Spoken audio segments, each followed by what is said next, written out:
Защо трябва да се на 28 март в зала 1 на НДК? Това ли искате да ни попитате? Сега ще... Една секунда, срежете, за да го измислим. Защото Postmodern Jukebox се заслужават, защото Postmodern Jukebox са Postmodern Jukebox. И просто който не ги види, ще съжалява цял живот. Независимо, че те все още са активни, нищо не се знае. Ако сте фен на музиката като цяло, задължително трябва да се видят на живо, защото са уникални музиканти, страхотна атмосфера създават.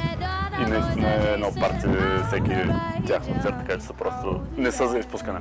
Чести са от Холивуд в зала 1 на НДК, не е за изпускане. Ние бяхме Павел и Венци, гледайте Postmodern Jukebox!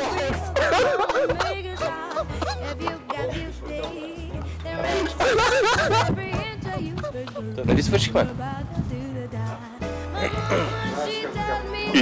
И Джизъс ще бъде за всички винтиж котараци. Елата на Postmodern Jukebox.